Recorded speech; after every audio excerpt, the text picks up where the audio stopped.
Hey y'all, welcome back to ISI Tarot. I'm here to give you a message for today.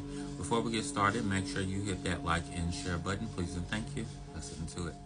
Alright, so we start off with the Seven of Cups with the Moon card. Now, what I feel like with this, some people are at a place to where it's like you may have reached a certain point in maybe like a job or something or learning something, and you kind of feel like you kind of like plateaued, so you're just kind of like coasting now, and you feel like maybe there's something else that you could be doing or should be doing. So like you feel like there is a lot of options, like you see that you have quite a few options. There may be a few different things that you thought about like in the past year that maybe you want to get into, start learning, whatever the case may be. And I feel like it's so many things, you kind of feel overwhelmed because you kind of like, there's this feeling of, I want to make sure I do the right thing for me instead of just picking something and I end up hating it. With this card, with the Seven of Cups, like as you can see, there are different things in those cups. So like something, you could pick something that is rewarding, or you could pick something that could be detrimental to your health or to your life or whatever. So there's this very seriousness when it comes to trying to figure out what path to take. So with the Moon, I feel like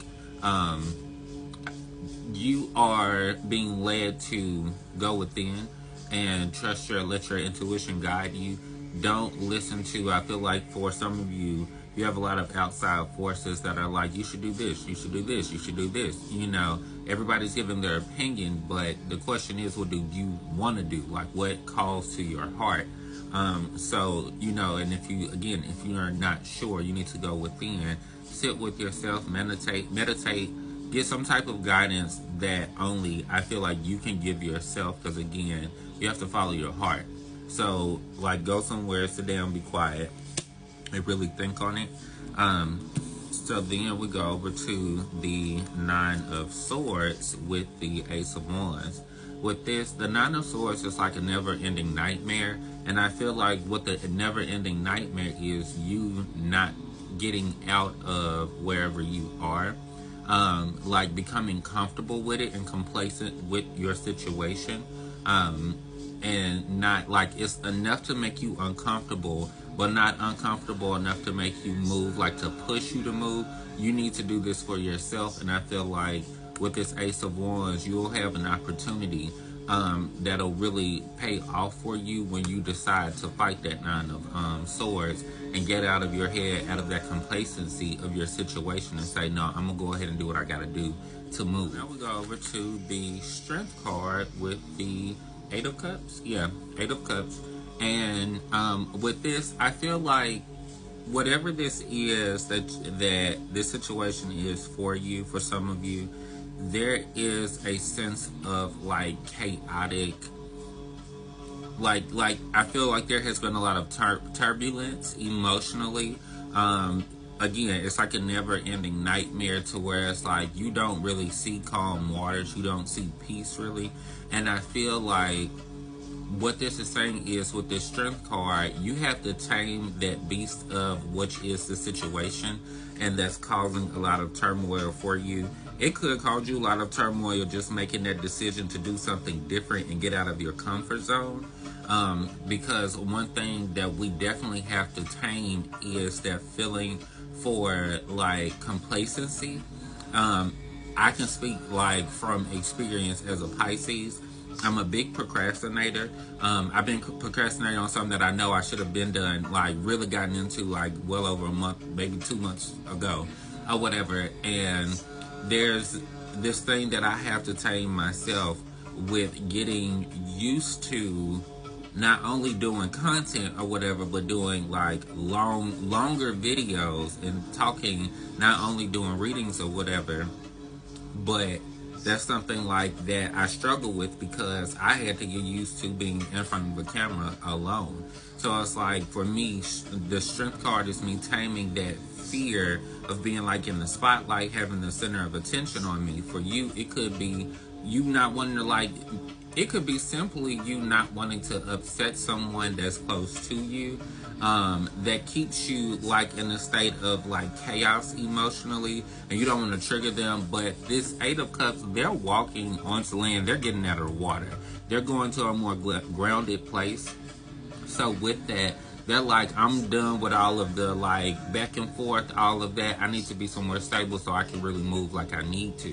And I feel like this is you. This is what you're doing, making that choice to tame that beast in that situation and say, no, I'm going to overcome it. I'm going to do better, and I'm going to do what's going to be right for myself and my life going forward. All right, so now we go over to our animal spirit card. We have the tarantula.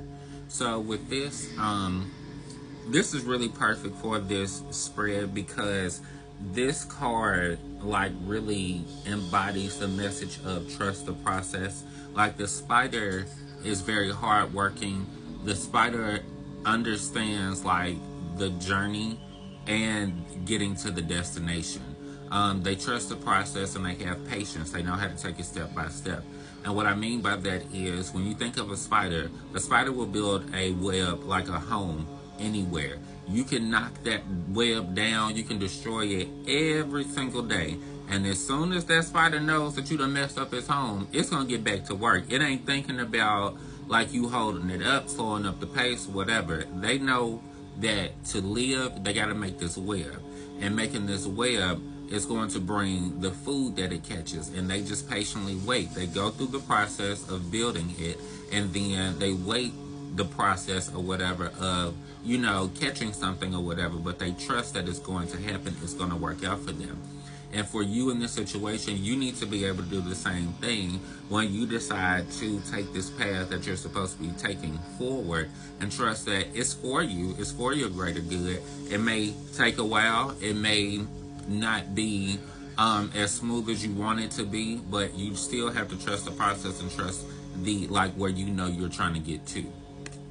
Alright, so finally we end off with a message from the cosmos that says you're too amazing to follow everyone else. Forge your own path. Individuality.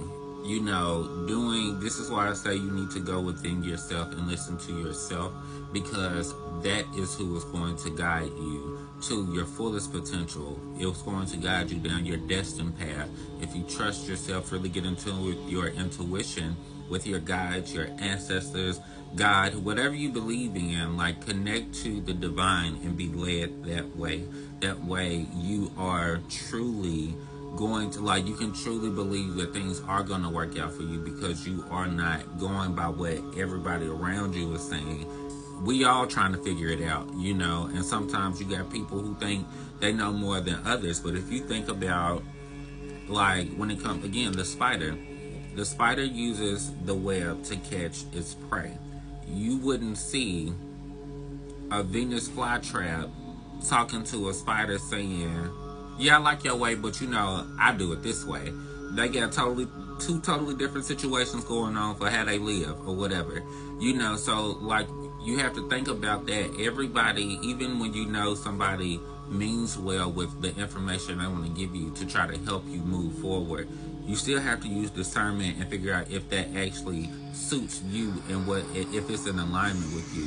So that's like, you definitely want to be able to trust yourself, and your gut, your intuition, all of that or whatever, and know that the path that you walk is specifically for you, and it's going to work out for you if you trust the process and you just you know, go for the ride.